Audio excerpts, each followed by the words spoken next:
অতি চালাকের গলায় দড়ি বলে একটা প্রবাদ বাক্য আছে।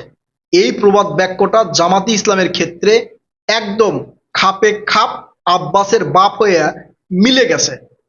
জামাতি ইসলাম একটা চালাকি করেছিল যে এই ইসলাম সমমনা যেগুলো রাজনৈতিক দল আছে সেই দল সবাই মিলে একটা রাজনৈতিক জোট করবে, নির্বাচনী জোট। এই নির্বাচনী জোট যদি হয় তাহলে সেই জোটে জামাতি ইসলামের প্রার্থী বেশি থাকবে, অন্যান্য রাজনৈতিক দলের প্রার্থী কম থাকবে। এই ক্ষেত্রে যদি নির্বাচন হয়, বিএনপি যদি ক্ষমতায় যায়, তারপরেও সংসদে বিরোধী দলীয় একটা শক্ত রাজনৈতিক দল হিসেবে তারা অবস্থান নিতে পারবে। জামাতে ইসলামের এই পরিকল্পনা একদম গুড়ে বালি হয়ে গেছে। সেই পরিকল্পনায় সাইড ঢেলে দিয়েছে ইসলামী আন্দোলন বাংলাদেশ চরমোনাই।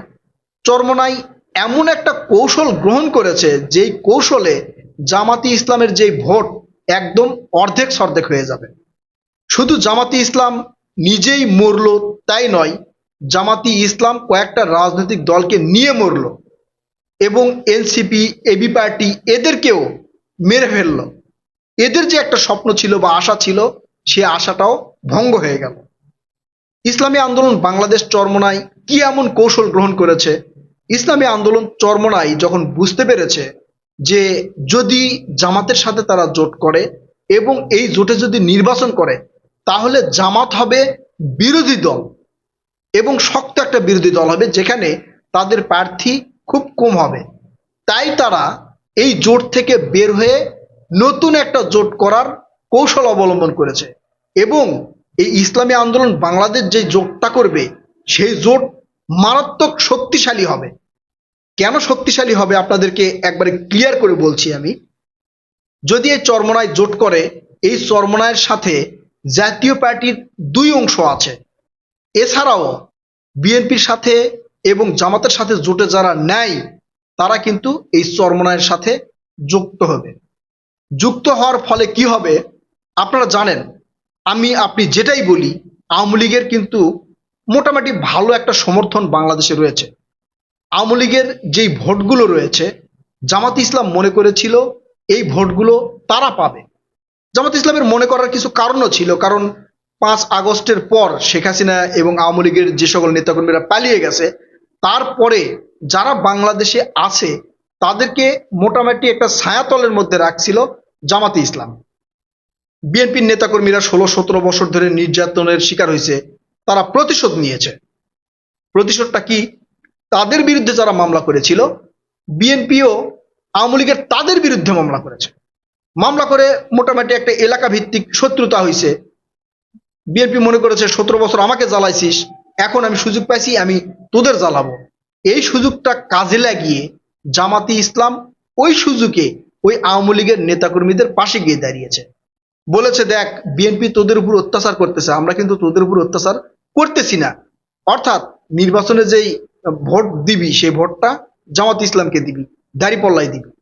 তখন আওয়ামী লীগের নেতাকর্মীরাও মোটামুটি এটাই মনে করেছিল, তাই তো বিএনপি আমাদের মামলা দিচ্ছে, আমাদেরকে জেলে পাঠাচ্ছে, আর জামাত ইসলাম আমাদের পাশে দাঁড়াচ্ছে, সেই ভোটটা এখন জামাতকে দিতে হবে যেহেতু আওয়ামী লীগ আর আসতে পারবে না। এই পরিকল্পনা জামাতের ধ্বংস হয়ে গেছে। চরমোনাই যখন এই জাতীয় পার্টির সাথে জোট করবে, জাতীয় পার্টির দুই অংশ আপনারা জানেন, এই দুই অংশের সাথে যখন জোট করবে বা অন্যান্য আরো যে সকল রাজনৈতিক দল তাদের সাথে আসবে, তখন এই জাতীয় পার্টিকে সমর্থন দিয়ে আওয়ামী লীগের নেতাকর্মীরা চরমোনাইকে ভোট দিবে এবং ওই জোটের যে প্রার্থীগুলো আছে তাদেরকে ভোট দিবে। অনেকে কিন্তু মনে করছেন যে আওয়ামী লীগের যে ভোটার, সেই ভোটার কিন্তু এখনো বাংলাদেশে প্রায় 20-25% আছে। অনেকে এর চেয়ে বেশিও মনে করছে।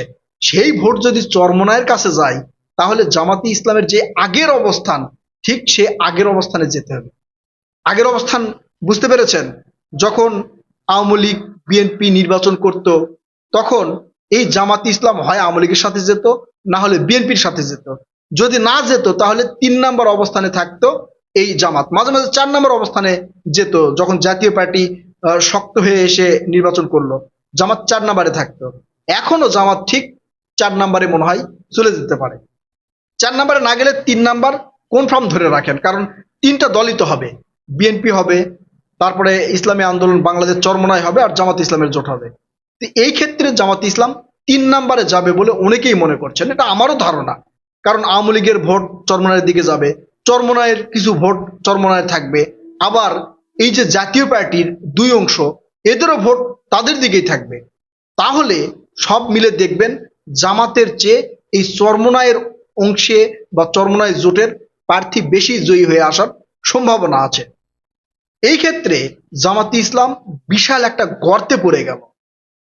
জামাত ইসলাম নিজে পড়েছে, এনসিপি পড়েছে, সাথে এবি পার্টি পড়েছে, মানে এই যে ব্যারিস্টার ফুয়াদ সাদ, তারাও পড়েছে। এই ক্ষেত্রে এখান থেকে জামাত ইসলাম আর উঠতে পারলো না।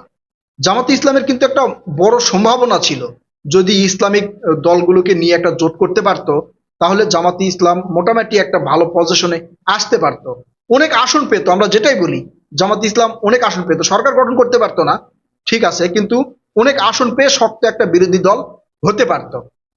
সেই শক্ত বিরোধী দল আর জামাত হতে পারলো না। এখন 3 নম্বরে যাওয়ার সম্ভাবনা আছে। জামাতের ভোট কারা দিবে?